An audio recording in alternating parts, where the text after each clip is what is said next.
Hi there, thanks for downloading the latest episode of the Fantasy Animation podcast. You can find out more at fantasy-animation.org, as well as via our social media channels on Twitter, Facebook and Instagram at FanAnimResearch, FANANIM Research. If you like what you see, then please do support the show by subscribing, liking and reviewing the show. A quick written review, 5 stars, would be really, really helpful. It helps make the visibility of the programme even more. It helps us reach more listeners and it helps justify what we're doing to our employers. So please take a minute out of your life to help the show. It would really help us create more content for you. Otherwise, sit back, relax and enjoy the latest episode.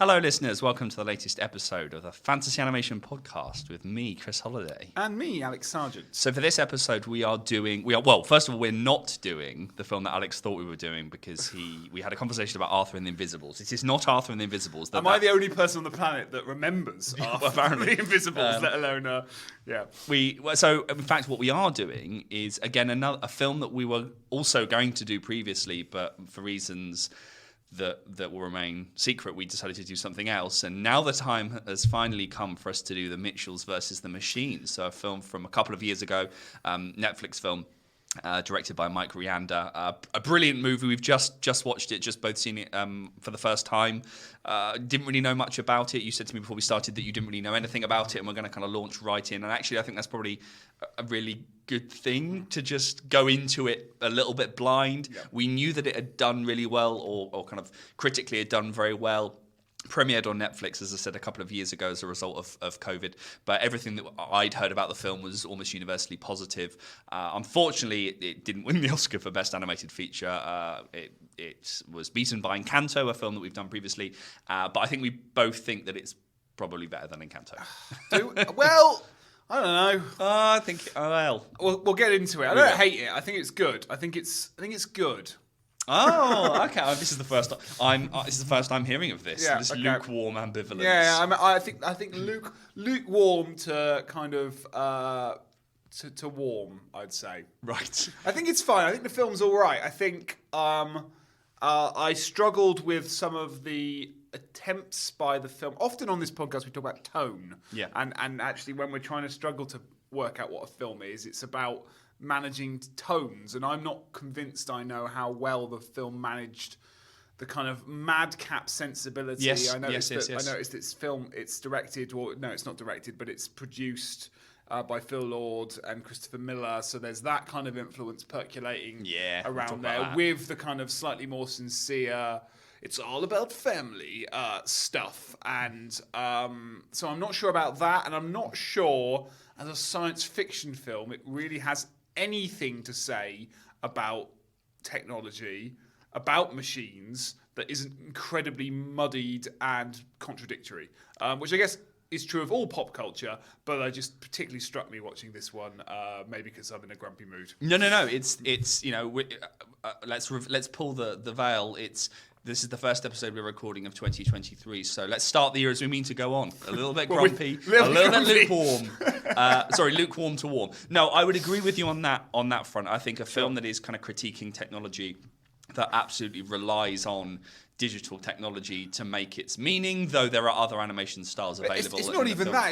It's that the film really likes a lot of the story, right? It's a sort of dystopic road comedy thing where a sort of suburban family, the Mitchells, are required to save the world from an impending kind of Terminator-esque, Skynet-esque robot apocalypse started by our smartphones. Yes. So on one hand, the film is a sort of satire of our dependence, reliance, social engagement through phones. Yep, screen culture. But absolutely. It loves it. Yeah. It loves screen culture and filters and YouTube and social media. And to me, I guess on another day you might read that as it being a film that's kind of negotiating these things, and it's not necessarily coming down on one side or the other. But it just read to me as kind of classic, kind of mainstream paradoxical, completely irreconcilable tensions being reconciled with a family hug at the end of it. Yeah, no, you're right. You had a more positive reaction to it. Talk me through that. You're right you're right in the sense that thematically the film is very, very interested in sort of a hypermedia aesthetic, and I had a lot of notes around. And now we're looking at the world through a through a video camera.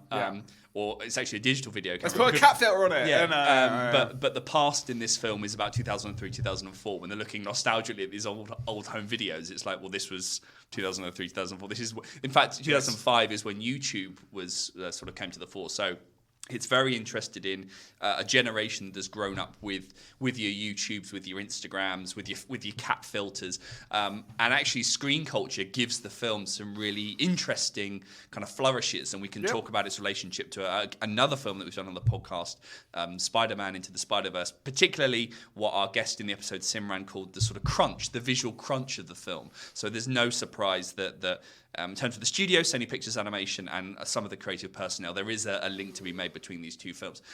So thematically, yes, the film is interested in screen culture at the same time as challenging our dependency, absolutely. On top of that, it was the animation, obviously, as a computer animated film, that is one of a post-Spider-Verse computer animated films that are a lot more baroque and expressive and crunchy, let's say. And I have things to say about computer animation's generic qualities, and a film like Spider-Verse coming along that both disproves my thesis that all these movies are the same, but also actually proves my thesis that up to that point those movies kind of look the same because it does something different. So this is very much cut from the same cloth as Spider-Verse, but the digital technology element of the film also kind of contradicts the reliance or the challenge that the film makes to screen culture, given probably this film took 4 years of people standing very intently at screens and computer screens to make the thing. So you're right, it is wrought with tensions, but I did find it super funny. I don't often laugh, as people in my department have said many times, I don't laugh as much as I do smile. I'm more often more likely to smile than I am to laugh. I actually laughed out loud at certain bits of this film, which I really enjoyed, which I don't often do, apparently. And as did I, and I did note that actually we watch a lot of these films. Laughter, tick. Laugh a lot of these films together, and I did enjoy it. I think it would be a film to watch on Netflix over Christmas, which I suspect, or indeed over lockdown. As there's a lockdown quality to this for sure. So that's which I don't mean to dismiss or trivialize. I actually think that's a lot of what we tried on this podcast is make that kind of process of being entertained an interesting thing in and of itself. So like that's fine and that's good. We can talk about it. But I'm interested a little bit more about the context of this. You said it's got a lot in common with Spider-Man Into the Spider-Verse in terms of design. Yeah. Was that also? So this is a Sony Pictures production. Is that true of Spider-Man as well, or is there a network link here, or is it a technology? No. It's Sony Pictures Animation, so the studio, American animation studio, part of, I would say, as I talk about in my book, still available at a very reasonable price. Computer animated film, is the that? Computer animated film industry style and genre, with the Oxford comma missing from those three key terms. Never mind. The which I forget every time I look at the title and then go, that needs an Oxford comma. Anyway, so the Sony Pictures Animation do appear in the book because I think they're one of the sort of big five studios at the moment, along with your Disney's, Pixar's, DreamWorks, and a few others. But the studio has a sort of relatively inauspicious start. So a lot of the movies that it makes really early on they're not. I'm going to tread very carefully. They're films that perhaps people have seen, but they're not sort of big hitters, but they're intriguing in lots of ways. Give me a couple of them. So their debut feature is Open Season, so it's sort of right, there we go. But their second movie, Surf's Up, from 2007. So that's really interesting because that's a sort of mockumentary about a surfing competition. But what's interesting about it is that it uses motion capture, but not motion capture for the actors, but motion captured camera work. So the cameras had little dots on them, so that the camera operators' movements were motion captured to give a computer animated film a degree of authenticity. So in the aforementioned book, The Computer Animated Film, there is a case study of Surf's Up and how it sort of rethinks motion capture, does something different with motion capture. And then you have Open Season 2, so the sequel to the film that you've not heard of, that I think the original has Martin Lawrence and Ashton Kutcher as a sort of like biracial buddies, but they're also guess one's a raccoon and one's a fox. like bear fine. And something right, else. Fine. Then we get Cloudy with a Chance of Meatballs. So I would say that Sony Pictures are an interesting studio because they operate almost like two tiers of production. A cycle of movies that are direct-to-video sequels of stuff like Open Season or Surf's Up or whatever, and then these really original, kind of groundbreaking stylistically, narratively explosive, intertextual.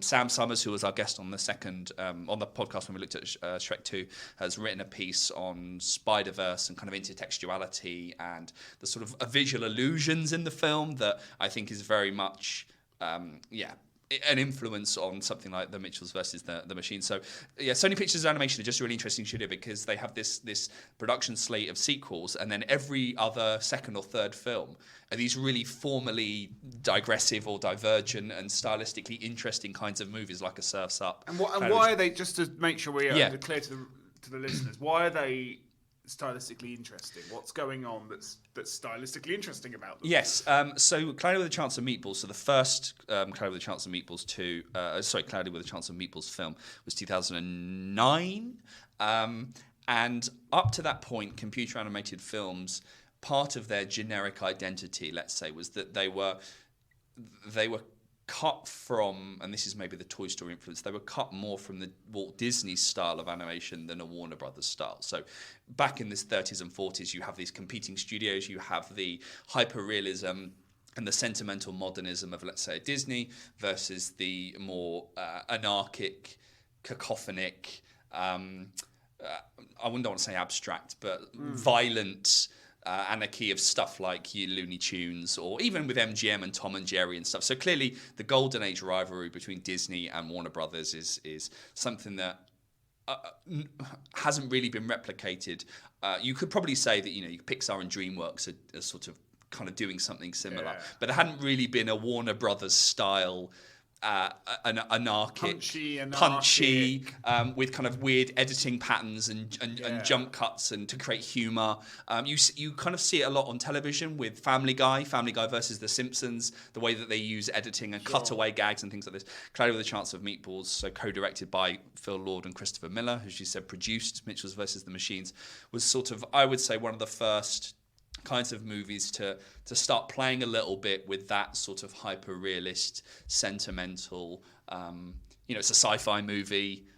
And the same year as 2009 is also the year of Shane Acker's film 9, which is, again, a computer-animated film that is trying to do something different. So we're getting to the point where the Toy Story-esque films, 15 years old, computer-animated films, are maybe starting to do something a bit different. And Cloudy with a Chance of Meatballs was the kind of anarchic. Finally, we've got a proper Warner Brothers. Sure. Shrek obviously does some of that, lays some of that groundwork. But the character design of Cloudy with a Chance of Meatballs, the use of humor, the contortions of the body, the use of editing, kind of is doing something a little bit different with the generic template, I would say, whilst doing some things that are very, very similar in terms of star voices and fragmented families and all that sort of stuff. But there is something about Cloudy with a Chance of Meatballs that was seen to be doing something a little bit hyperbolic or exaggerated or anarchic stylistically. Interesting.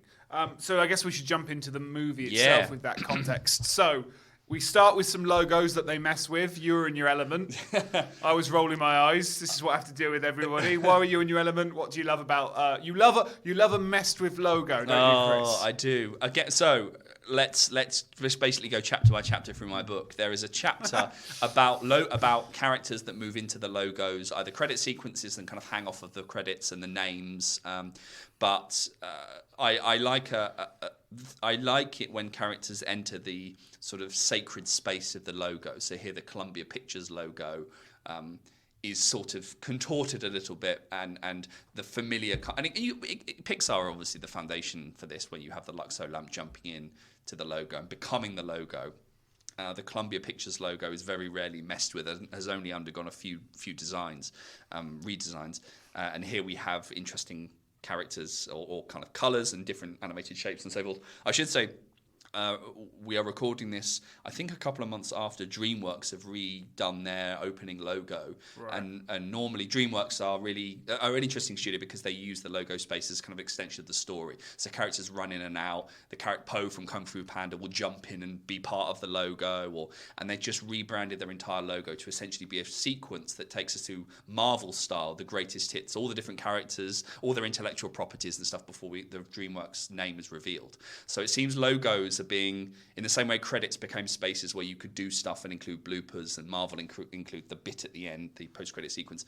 Opening logos are now not just the bit that introduces the film, but like the film can start before the film starts. So I was in my element already because the Columbia Pictures logo and the Lady Columbia, she stands there with the torch, is kind of being influenced by the stylistic register of the film. Well, it's filters, isn't it? That's what they start putting on it. So I think there's an interesting thing the film might be trying to say here, which is why I found it a bit infuriating. So I was trying to work out if it was trying to say it or not, about kind of mediation and like mediation as a meaning making device for these characters, because the film is very interested in these kind of mediated visuals. So whether it be, something as supposedly trivial as a cat filter, or, jumping to the end, the kind of emotional climax of the movie where the father finally watches the child's his grown-up teenage daughter's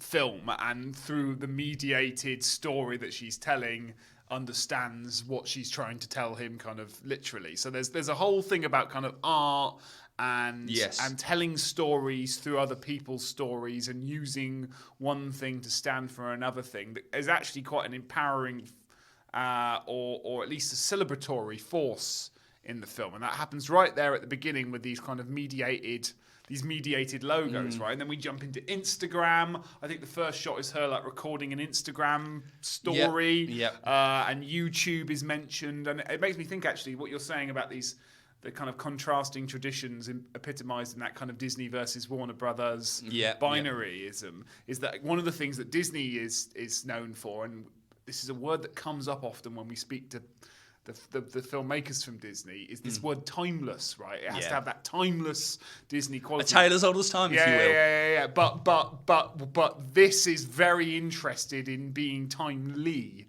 not timeless. It wants to reference YouTube, Instagram. It wants to speak about iPhones and Padlets and all these kind of things, and it wants to place itself in the here and now, not in the could be any time.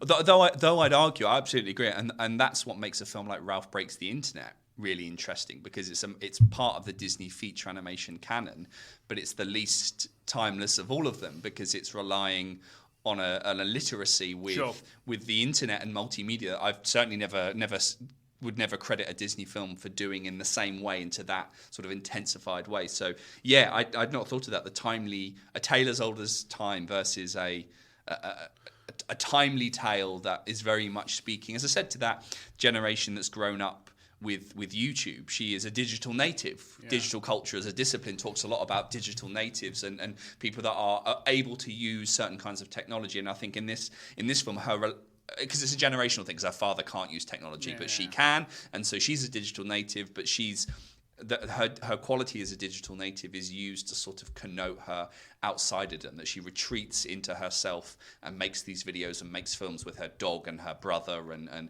it gave me kind of Frankenweenie vibes with the kid Victor kind of retreating into himself and making films. He's a filmmaker. The film's about animation, as we joked about 2 minutes into the film when watching it. But when I said digital natives, you were unsure. Your face was... No, it's when you say, I sort of agree with you, but not in a good way. Like, I think the film feels like a movie that wants to be timely, that is made by people who are about 10 years behind the curve of genuine digital culture. So they're more like the father and I the speak mum. as someone proudly also behind the curve, but I do at least have to talk to the 18-year-olds of this world on a regular basis.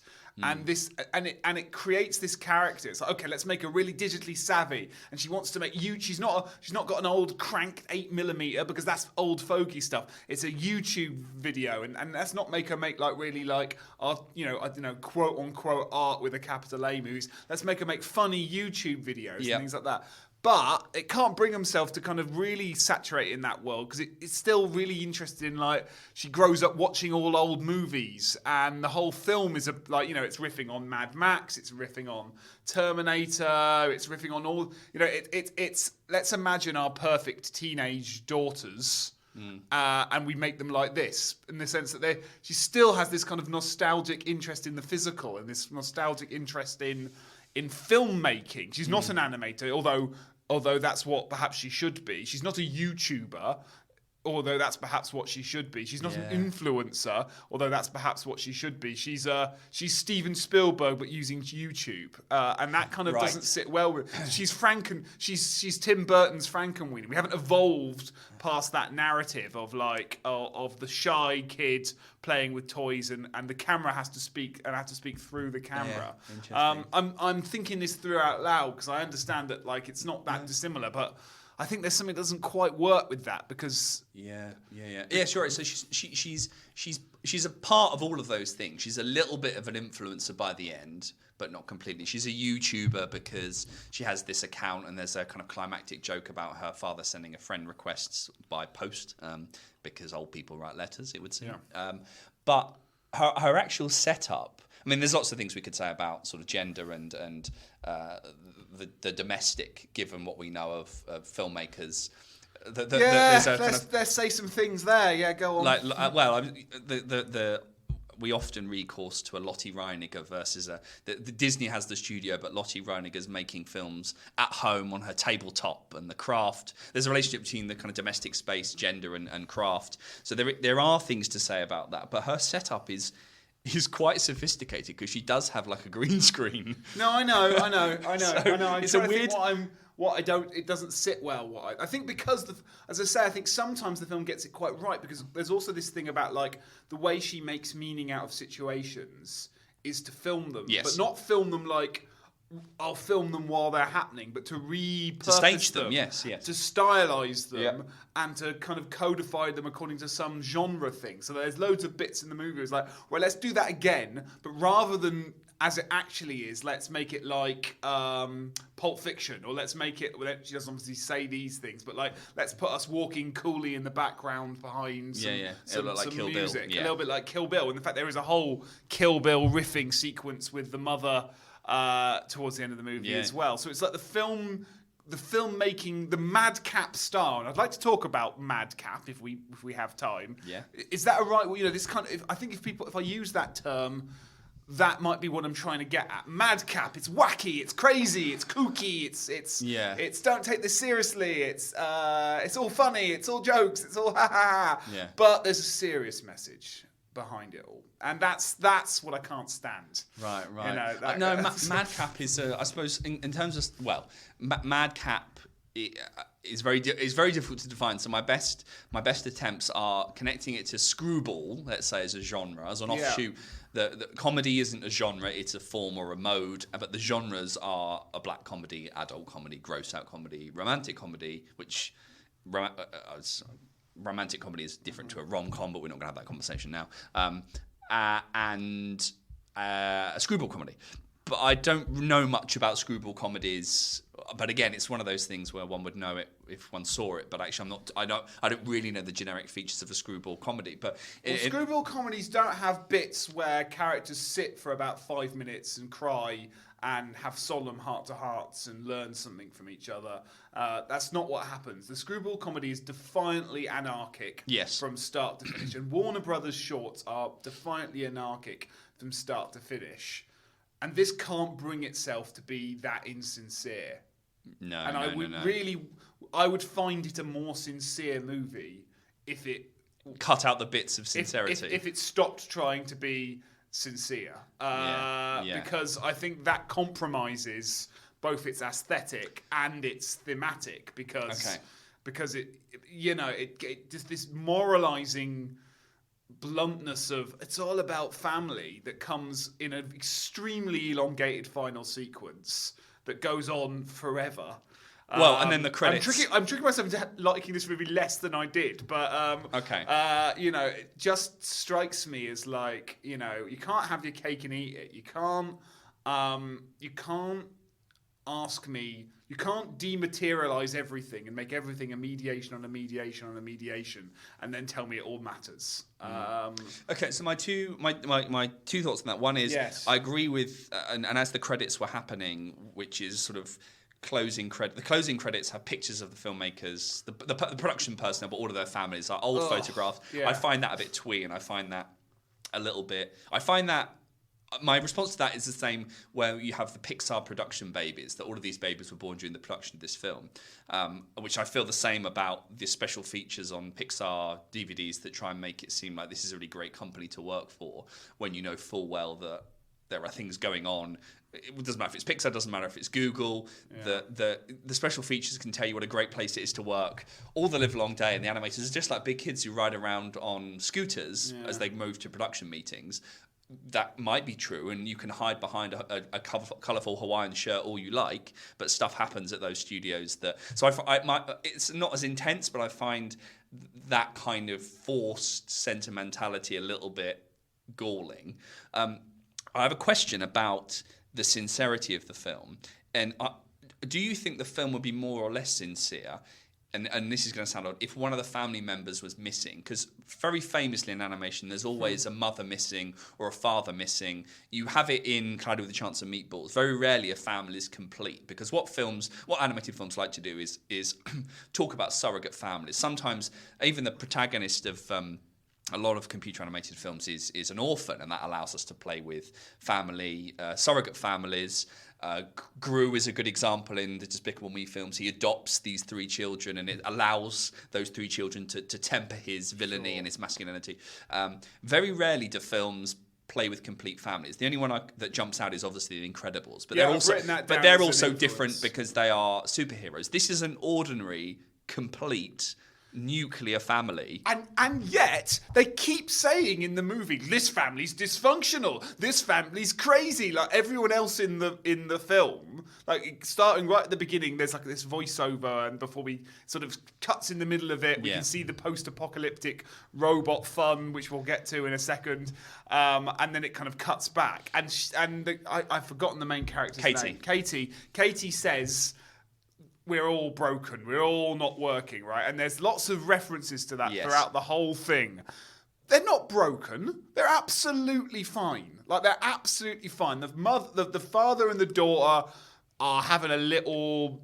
It's not like they're having a massively dysfunctional relationship. They're having a little bit of an argument that 90% of families are having right now. Yeah. Nothing. It's all okay. It's all okay. And the idea that this is a dysfunctional family really pissed me off, because it's like there is no tension, there is no struggle, and I'd cope with that if you didn't ask me to kind of engage with the struggle more. But there's just this, there's lots of hints. I don't know why I'm going on this massive rant today. I think it just caught me in a bad mood or whatever. But like, there's more and more of this is happening. This kind of like, let's really engage with like, let's not do the twee 2.4 children, white middle class suburban family anymore. Let's present the world as it actually is. So what we're going to do when we say that is we're going to make the family mixed race, and we're going to have an Hispanic mum. And nothing will actually change in the script, and we won't engage with that. That won't be a part of the story. It won't matter in any way. But we'll make her Hispanic, and then we've ticked that box. And do you know what? We'll put a rainbow badge on the character. I've forgotten her name Katie. Already again. Katie. We'll put a rainbow badge on Katie's rucksack, and we'll put that on throughout the movie. And we'll have a line of dialogue at the end that mentions that she's has a girlfriend. Yeah. And we'll allude to her finding her people, but we won't actually we won't really engage with that either. Yeah. That won't be a thing we consider about. In fact, what we're much more interested in is the little boy's emerging heterosexuality. Yeah, that's we're what far more interested Yeah. in that. So let's do that, and we'll pretend like there's this struggle going on, and what we're doing is representing a kind of real America. The Mitchells are us. We're all the Mitchells, aren't we? And the reality is no, like, you know, fathers and daughters actually fall out over these issues and don't speak to each other. And children leave home and are much happier when they do so. Yeah. And sometimes nothing is reconciled, and that's okay too. And this idea that what she learns in the movie is that she can have a girlfriend but also really want to go on a road trip with her parents, which is where all the fun happens, is just hideous. Like, it's fatuous. Like, it reminds me of the response in certain parts of the world to Lightyear, and scenes where heaven forbid there's a gay relationship or a. There's not a gay relationship. There's a line of dialogue. Yeah. But the point is that a lot of these movies contain very little by way of substance with regards to these important kind of representations and so forth. In fact, they are so easily removed from the film that one can remove them from the film and show them in parts of the world where the film would previously not have received a release. So you either deal with it and make it central to the story, but if it's so easy and short as to be cuttable or dubbed over or just removed from the film entirely, then it probably wasn't a substantial engagement with those sorts of issues anyway. So you're right. The kind of queerness of Katie as a young protagonist is this untapped potential that the film kind of glosses over. But then the flip side of that is, okay, great. Isn't it great that it's I don't know the answer to this question, but isn't it great that the film doesn't have to centralize that in terms of it being a film with an LGBTQ plus a central character, therefore has to be about those issues, or is it other people more personally invested? Yes, that's in this true. Probably would have a better opinion on this than I do. But seeing as we're recording and we better get this episode out, or I'm going to have to do more work, I'll offer blunt ideas, which is that we're not there yet, are we? As a society, we're not there yet. Whereby we're already at a stage where it can just be in the background. To me, this is a sort of a more kind of a po-faced version of what Hollywood's been doing for years. Yeah. Which, you know, it's Hollywood's always had LGBTQ plus representation. It's just always coded it and hid it behind the scenes and put it in a corner of the screen rather than front and centre and addressing it for what it is. And it's always allowed spaces for LGBTQ plus audiences to find those references and to feel empowered by them. If anything, the difference between this and, you know, a film from the 1930s is at least when the people were finding those references in the 1930s, there was something culturally subversive going on. There was an against the grain reading going on that might have, in a very small space, in a very small moment, empowered some people to feel represented. To me, sticking a badge and a line of dialogue on a character and claiming that as some sort of diversity, and I've got no idea how much that played into the selling of this movie. Perhaps it didn't, and perhaps I'm being unfair, but it annoys me watching it because it's like, okay, right, I mean, this is the same family I've now watched thousands of times on the screen reconcile. There's nothing really different in it. It's not just about identity politics. There's nothing economically diverse about these families. Apparently they had to sell their nice house in the woods. Why did they have to sell that house? Why couldn't they have lived there?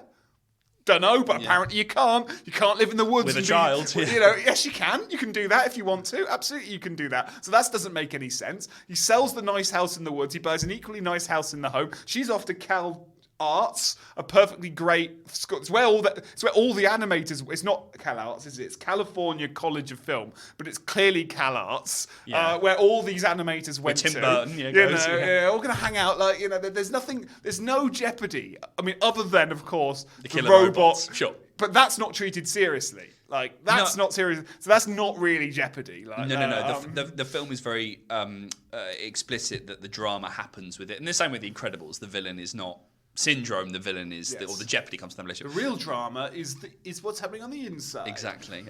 No, it reminds me of lots of debates, and it's not the same thing, but lots of debates that happen around the visibility of, let's say, trans communities. And there's a brilliant documentary currently on Netflix called Disclosure, which is about identities that are predicated on invisibility. And the tagline for the documentary, or one of the kind of sound bites from the documentary, is that imagine having an existence that's kind of predicated on invisibility. It's not that we weren't around, it's just you just have to look for us. And it's actually a documentary about representations of trans identity and communities on film that go right back as far as Birth of a Nation, well, even further back than Birth of a Nation. But it's about the misleading or the false equivalence between visibility and progress. That extra visibility doesn't equal progress for a couple of reasons. One, extra visibility often is not the equivalent of progress, because extra visibility creates certain communities to be targets. But so it's that classic thing of, if you continually paint something as new, you're denying it history, and you're creating a kind of discourse of visibility. And in this case, you go, well, this is great. This film has this character, Katie, who is, by the end of the movie, is in a same-sex relationship, and the film's kind of glosses over it. And that's great, isn't it? Because we can kind of normalize it. But the visibility is not the same as progress. And there comes a point where these references are so fleeting, a badge, a symbol, a moment in a scene that could easily be removed, that it might as well not be there at all.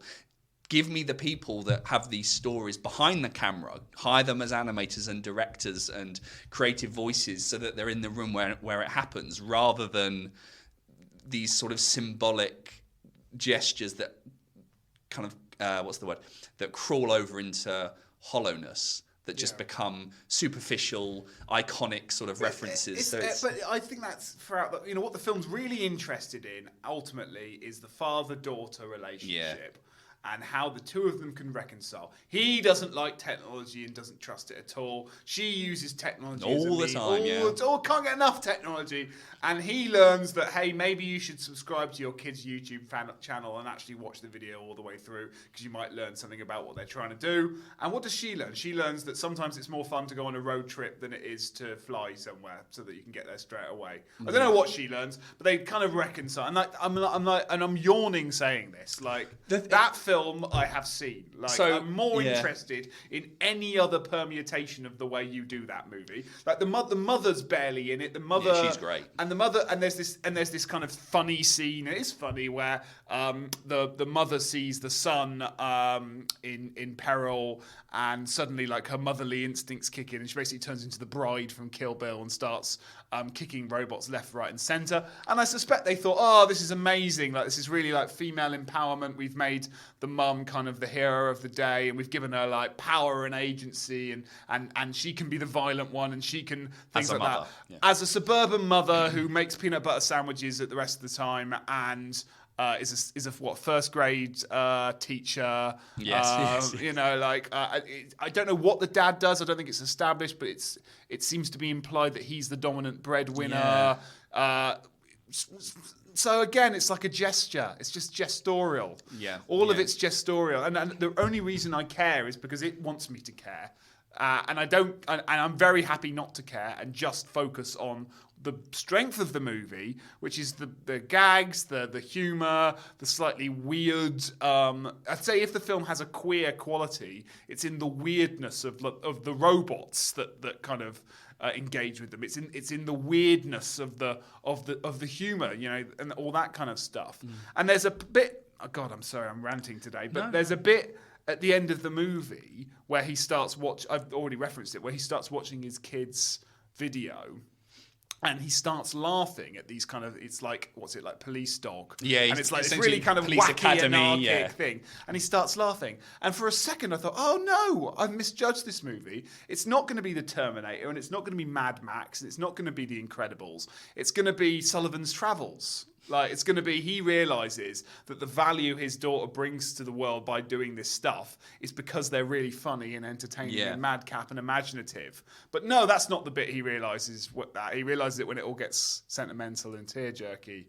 and plays at people's kind of basic heartstrings. And I always wish that's the problem. That's the problem, is that the bit I've got more interest in is the first 2/3 of that YouTube video, and the bit I've got more interest in this movie is the bit where you're willing to deconstruct and be a bit more punky. Ran over. Yes, no, that's interesting. That one of the videos. So she's a young creative that uses that her relationship to technology, or her technophilia versus her father's technophobia, is used to connote her outsiderdom. Even though she's not really an outsider, she's very popular with her friends. Yeah. So I don't really see where her outsiderdom comes from. Maybe I missed a bit, but. One of the videos that she makes is this kind of spoof of a police procedural featuring her dog. And you're right that the first 2/3 of that video are a sort of playful recasting of something like Police Academy, but with the pug as the lead character. And then the final sequence where it's like, hey, they're not really. It's not now the dog talking; she's talking to her father, who is one of the kind of because this film is made by a bunch of fathers who think that their dream is that their child would make a film about them. Like, yeah, when Inside Out's already been released, the kids probably made lots of YouTube videos that are not. But maybe she wouldn't make films about her dad. Maybe that would be actually how a child would express their frustration with their father's lack of understanding. Is to not make a film about him. Not continually cast the father in the role of. But no, I can't think that way. No, I agree that tonally. So the bit that kind of got me was the moment where she always is always carrying a camera, and I quite liked the shift in I don't want to say tone. I think it's more temporality, where sometimes she's narrating at the start. She's narrating seemingly retrospectively. Then she narrates as the film goes on, and there are jump cuts. Her editing of the video, her editing of the film on the digital video is used by the film as its edit. Yep. So there are kind of these cuts that create comedy where they shouldn't eat at a burger place because it's got no stars whatsoever. Cut to, they're all throwing up. And the cut is, the Family Guy-esque cutting is as a result of her video editing. So I kind of quite like some of that hypermedia stuff. But there's one bit where she realizes that she's been recording over some of her family's memories, which, as I said, even they're like 19, 18 years old. They're not memories from... But their song that they all sung when they were like 4 is that weird remix of a song that I thought was from the 90s.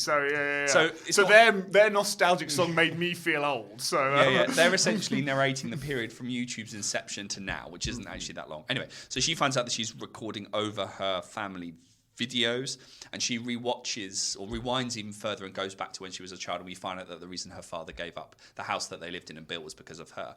So suddenly it casts her as a villain, but also she then takes on this role of, I'll make it all up to you, as if it was her fault that she was born.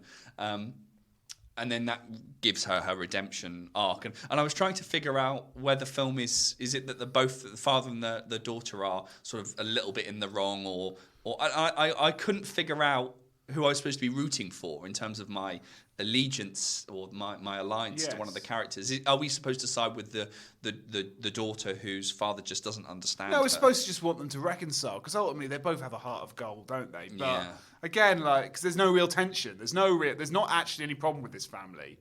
There's not, they're not a problem family. So and actually that's symbolised by that moose, that wooden moose. That is this thing, that's this conch that's passed between them. When it's given to the father, it comes from the house that he built. It's given to her as a child. He then gives it to her again when she goes off to sort of camp, and she just keeps hold of it, and it's supposed to be this symbol of but she's never not has it with her, or never not enjoys holding it. So her relationship with her father isn't that. No, irreconcilable. It's fine. It's fine. The Simpsons of far. I mean, I'm not saying the Simpsons is far more subversive than this. Like, at least Homer strangles Bart and is negligent a little bit, and at least it dares to go slightly there in the Simpsons. I'm not claiming that as some sort of radical text either, but even the Simpsons will will acknowledge the father's laziness and even Marge or Bart's actual bullying of his sister. I mean, only playfully and only softly, but this doesn't even do that. The father's really hardworking and really cares about his kids. All right, he doesn't really understand what YouTube videos are, and perhaps he could give his kids art a little bit more time and appreciation, and perhaps not say the day before she goes to college, have you got a backup plan? But it's in the grand scheme of crimes, it's not that bad. Yeah. The mum's perfectly all right. Maybe she should speak her mind a bit more rather than try to get the father to kind of say what she thinks. Yeah, on these weird placards. Yeah. The kid loves dinosaurs. He's going to be fine. It's all fine. It's all okay. Yeah, actually, the placards. So there's an interesting scene where the two children. I think it's right. The two children and the two adults are talking to each other, and there are these cards that presumably each one has written, or there's a yes. This is the thing. These are the things that one should say in these particular moments, and now you speak. And that to me sort of symbolised a whole film that's very performative and superficial in the way that it deals with trauma and problems, because you say everything is fine. Just say this instead, and it'll all be fine. all right. Yeah. So there's not okay. So one of the things that we're sort of calling the film out on, I guess, are these, as you said, there's no jeopardy within the members of the family. The jeopardy is supposed to come from its science fiction narrative, which is teased at the beginning, and then we go back in time to have this lead up to all of these robots it's iRobot. It's all these, and this kind of, I just feel this is a film designed by sort of dads. Like dads who think they're cool. I have no idea if it is, obviously, but that's how it felt. Well, the pictures and the credits seem to imply that it is. That's true. Yes, it did exactly. Yes, that's true of the robot stuff as well. Because all right, so what it is, there's this robot apocalypse. It's all started by Siri, but it's not Siri. What's it called? Pal. It's not Alexa. It's not voiced Cortana. Superbly by Olivia Colman. We'll talk about that in a great. minute. No, nothing bad to say notes about that. No notes on that. Well, I don't have much to add, other than I'm thinking of writing on these kinds of AI tools like an Alexa, Cortana, Siri, and the relationship that they have to race and gender. And actually, there's a lot of stuff. So Jennifer O'Meara, who's written a book called Screening Women's Voices in the Digital Era, and then before that, The Computer's Voice by Liz Faber, that talks about the kind of master-slave narratives that we have with digital technology, and particularly these AI. It's even called in the film, these virtual assistants we have, or digital assistants that become a new member of your family. So whether it's Siri, Cortana, Alexa, they are universally coded as white women, which is a particular problem with regards to these kinds of master slaves. So there's a whiteness to AI that there's a long history of people writing about the whiteness of AI. And it reminds me of iRobot, and having a conversation with my students about what the casting of Will Smith as a black lead in a film where the robot's sort of white is supposed to do, that we're supposed to kind of think if he's black, then the robots are white because they are designed. Think of any Apple product, for example, whiteness. And actually the argument, if you do any reading around cyborg identities from Haraway, who writes on simians and cyborgs, that actually the cyborg is the perfect analogy to think through non-normative identity, or at least identities that are figuring out their relationship to normativity. And writing on the cyborg talks about it as a queer space, but also even mixed race. So they're writing on the cyborg, the mulatto cyborg, that the cyborg, through discourses of struggle, resistance, rebellion, is always coded as other, however we want to interpret that. So I was sort of intrigued by the casting of a white woman. Of course, Olivia Colman is the Siri surrogate in this. Of course, she's the virtual assistant because that's what AIs are. AI voices, Siri, Cortana, these are white. It's white femininity. And Liz Faber's book, The Computer's Voice, talks absolutely about this, whether it's, and the subtitle of the book is something like From Star Trek to Siri, and all the way through these sorts of virtual. Tomorrow Never Dies, James Bond, the car, he even jokes that I think we've met to the onboard white female that's talking to him. So AI and these sorts of virtual digital assistants are always coded as white women. Well, not always, but uniformly, very often. And Faber's work and O'Meara's new work on screening women's voices in the digital era is kind of thinking through some of these. What does it mean to hear these kinds of voices in these kinds of roles? So I had a little note around. Isn't it interesting that Olivia Colman is, of course, this character? Is it an issue of class as well? Yeah. In the sense that actually it is often white women. You're right, but if it's not white women, it's Jeremy Irons or Paul Bettany or like, British, the upper class British, the butler. Basically, right? Yeah. You could imagine them as a butler. Yes, Mr. Wayne. Or Mrs. De Vera in a Rebecca readaptation or something like that. Yeah. And that's why they've cast Olivia Colman in that respect. Is she brings some of that to the role as well. But yeah. I mean, there's no but. Yes, you're right. Actually, so even that we can have issue with. So I'm really talking myself into not liking this movie. Can you talk me back into it, Chris? Or have I talked you into it? Who knew art could be useful, as the father says? Who knew that art could be useful? Well, all of us all the time, but fine. Yeah. Okay, so I tell you why I was interested in the film. And I don't know what the answer to this is, but maybe. So I'm going to think through this now, and it could be. If people don't hear this because you cut it out, people will never know. But there we go. Oh no! If this is bad, I'm leaving this. I was thinking about. I only cut out the good stuff. I was thinking about neurodiversity, and I was thinking about animation's relationship to neurodiversity, because there are hints in the movie that the young boy, so Katie's brother Aaron, who is voiced by the film's director, and this sort of dinosaur obsessed character. He, and maybe this is incorrect, but there are hints that maybe the movie was giving me, or the movie was at least offering space or inviting me to maybe read some of his actions as neurodivergent. He's a neurodivergent individual. And I was thinking back actually to an animation class I had yesterday about animation's ability to animation is the medium that exists between us and the world. It takes what is cultural consensus, and what is cultural consensus if not things that we take for granted, because when things become consensus, they become things that we don't critique. And obviously the role of the university is to kind of think critically, of course. But animation is always an iconic medium, so it'll always be an interrogation of the real. We've talked about this before. That's always rhetorical. It's always enunciative. It's always an intermediary that exists between us and the world. Otherwise, the page would be blank. Fine. Yeah. And one of my students said, well, that's really interesting, because animation is always in this kind of creative bargain with the real world. Will it go for mimesis, or will it go for abstraction? Will it follow the world absolutely in the Disney hyper-realist fidelity, or will it go cubism or abstract, and all these kinds of things? And the student was saying, well, actually, neurodivergent individuals are always thinking about their relationship to normativity, but also trying to move through a world and navigate spaces that they aren't or are struggling as they move through the world, let's say, in lots and lots of different ways, lots of different spaces. Spaces that aren't built for them, designed for them, all these kinds of things. There's always a relationship that a neurodivergent individual may and often does have with the world.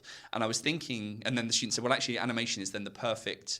I can see why lots of neurodiverse or neurodivergent communities are really interested in animation as a medium, because it allows them to play out as a medium of catharsis some of these tensions that they're having with the world.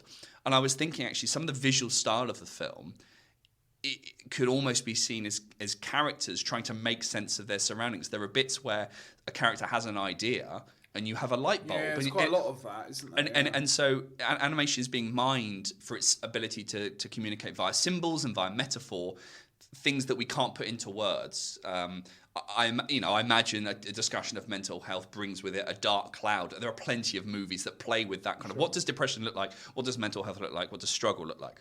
And so it seemed to me that there were moments in the film, I don't think this is necessarily true of Katie, though again, maybe there's a space to think about her queerness. I don't want to equate queerness with neurodiversity, that's not what I'm saying at all, but her otherness. There were moments where I was seeing a parallel maybe with the way that, with the brother, in terms of an obsession with a particular thing, that I wondered whether there's a play with neurodiversity or something, and actually how the medium itself is doing some really interesting work on articulating a neurodivergent experience. And maybe that's, and there's some, we know animators, Alex Widdowson, that's making films about very personal films about autism, and animators like Susan Young using animation as this, as I said, medium of catharsis to play through issues of trauma. So one of the things that did interest me is about how the creativity in the film is sort of often I was reading it as not a point of view of the characters, but as sort of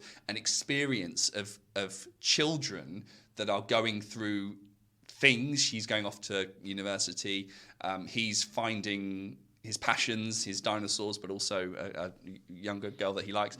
I don't know, there's just something interesting around whether or not this is a medium that's articulating those sorts of experiences. And I just wondered whether neurodivergent identity was something that was part of this film. I'd love to read more about that. Yeah. So I guess my response to that is that I think that the thing you've jumped onto from the movie is very interesting. Whether the movie's doing it, yeah. Well, I don't think the movie's not doing it, but I think it's doing it in the same. I think if you ask the director, again, this is all just random speculation, but I think if you ask the director, he would say, yeah, exactly, with that character. And the same, I want all the characters to represent different types of otherness. Yeah. And I think my argument is that they don't. They don't, because you didn't actually have the convictions to make these characters remotely othered, if to want the better word. I mean, that implies a normality, but to me, you have normalized. This is if this is what a dysfunctional family looks like, then you've ostracized a very, very significant number of people who are dealing with problems because of inherent power structures and ideological bias and all the other, and economic problem and all the other things that go against an individual trying to make it in this world and trying to forge a community.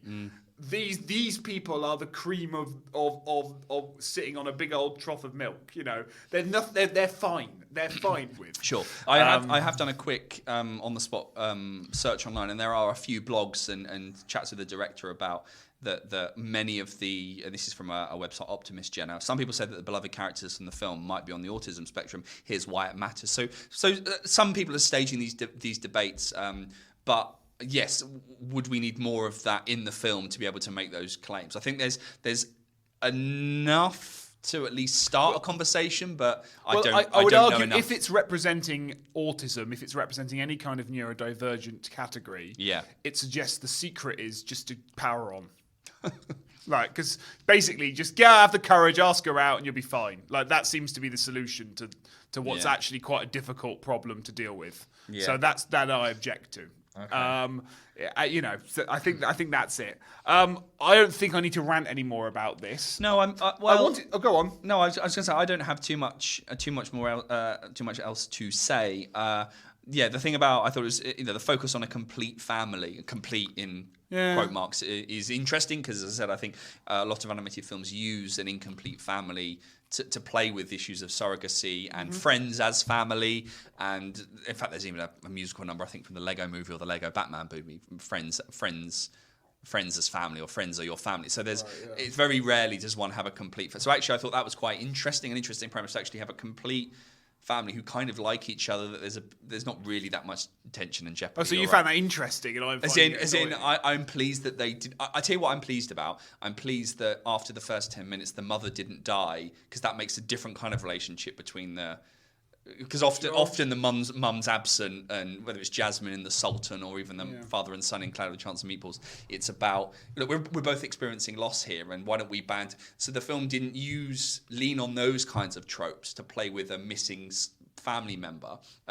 It kept them all completely. It separated them for parts, but often they were paired up, and often they were working together. So there wasn't that many opportunities. So I thought that was an interesting take. But I agree with you that I don't think the family are themselves this madcap bonkers.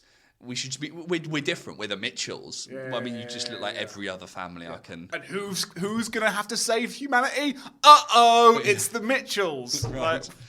Perfectly capable. When we started this podcast, I didn't, as in this episode, rather not 2018. That I thought, this would be a good one to do. We'll talk, and it's a good one to do and to talk about. But I enjoyed watching it. But as we talk about it more, I'm in the throng of a January blues, and I'm being unnecessarily harsh. And I did laugh a lot, and I felt I didn't mind watching it, and I don't want to not take that seriously as well. Like it's just I think it's come at a culmination of me watching a lot of these movies that have phrases attached to them, and I'm looking at the Wikipedia page here, and just to quote from that, it says, quote, "The film received critical acclaim for its animation, voice acting, action sequences, themes, humour, and LGBT representation." And I just think this film does not deserve to be acclaimed for a lot of those things, particularly the issue of representation, but also the idea this offers any kind of thematic complexity, just more broadly anyway. I think the film shouldn't be criticised for it necessarily. I don't want to go, it's not an either-or problem, but this is not a valorising movie for LGBT representation. Nor is it for neurodivergency, nor is it for class it's all the same as it always has been. Although I hadn't thought about the idea that maybe the fact that it is complete and assured and sealed is something that actually within the kind of code of these movies might be something. Yeah, it perhaps doesn't rely on the sorts of shorthands that animated films often use to create and elicit emotion and father and son can only bond because of you could have made it worse, couldn't you? You could have had it that he cancels her flight and only him and her go on the road trip, and we say goodbye to the rest of the family because we don't need the mum getting in the way of the. We could have made it worse. I just think we could have made it better. So on that note, here's the 2021 shortlist, the nominations for the best animation features. Okay. Yeah. We've seen 3 of these, and I think you like this one the most out of the 3, but I think we've been underwhelmed by all 3 of them. Okay, so go on. Encanto. Yeah. Which one? Yeah. Flea. Yeah. Luca, I've not seen. I don't know if you've seen that. No, I'm really behind on Mike. The Mitchells versus the Machines. Yep. And Raya and the Last Dragon. Which I've seen, yeah. So I've seen, and just for me, I'll leave this in, but I don't want you to tell me with your lips. I want you to tell me with a thumbs up, thumbs down. Raya and the Last Dragon. Okay. So I propose maybe we will revisit those other 2 on future podcasts, and we will find out finally which of the best. What frankly seems to be quite an underwhelming year is the best. Yeah. No, I am intrigued by a sort of Baroque turn within popular animated feature films, and particularly in Hollywood, the sort of visual explosion. It is a post Spider-Verse phenomenon, but I think it accounts certainly for the last 10 years of Disney, from the first Wreck-It Ralph, which was doing something very different with that sort of inside a video game, taking all these different intellectual properties and really playing with it. And I think there are these Baroque qualities that, of course, play through Encanto, that play through Frozen, that play through Zootopia. And so I am intrigued in that, and how that then spills out into these movies like Free Guy or any of the Marvel movies, or I also add the latest Tom and Jerry, the Space Jam, A New Legacy, all these kind of intellectual property extravaganzas where all this stuff comes in, and there we go. It's just all there, and so in terms of visual interest and richness, I just wonder what. And as I always do when thinking about the generic quality of computer animated films, where does the genre go next? And that's how genres work. You have your chaotic period of what's going on. You have your refinement, your illusionist this is then we go out the other side and we get our Baroque, more experimental Baroque phase. And I feel like computer animated films with Mitchell's versus the Machine, Spider-Man versus Into the Spider-Verse, and Encanto, and I'd probably add Coco as well. These sorts of really dense, luminous, chaotic, Baroque features. Okay. I don't know where computer animation goes next. And stylistically, I agree with all of that. I think absolutely. So the article from which that gobbledygook comes should be. I'm just interested in the sort of the idea of Baroque. We've had that period of refinement, and now we're sort of doing. Maybe we should do a footnote on that. For a future episode, in a few minutes time. Well, there we go. I think we've done Mitchell's versus the Machines, and it was a pleasant watch. I think a lot of people may disagree. As in, I know a lot of people liked it, so I'd love to have Yeah. conversations But about if I've annoyed anyone, please, I'd like to be put back in my box, because I'm not convinced I gave the film due credit there. I might have just been doing a mood thing. So by all means, if you want to get in touch, I mean, there's social media, Twitter, Facebook, and Instagram, and it's at FanAnim Research, FANANIM Research. You can tag us in there and we'll respond on that. You can also use that same handle, that's FANANIM Research at gmail.com, to email us directly and tell me why I'm wrong on that, or why he's right, or something in between.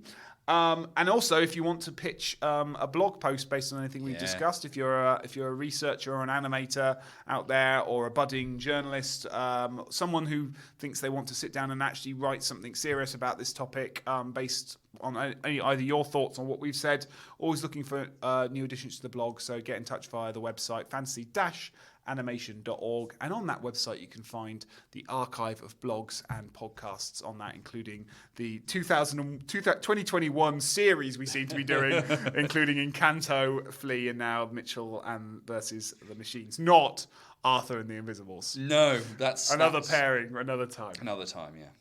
Chris, I'm sorry to have been grumpy this week. No, that's all right. It's 4 years and counting. No, I'm joking. Yeah, it's like what are you normally like? No, I would be interested to hear what people kind of say about in response to the film. But I think there are kind of problems with it, that maybe the visual crunch. We can look past some of the because I think stylistically it is great, and there are certain bits that look wonderful aesthetically. It's beautiful, but maybe looking past that. Is there enough to kind of latch onto with regards to the family and their exceptionality? Maybe not. And maybe there doesn't need to be. No, maybe not. That. So thanks, everyone. We'll see you next time. Bye. Bye.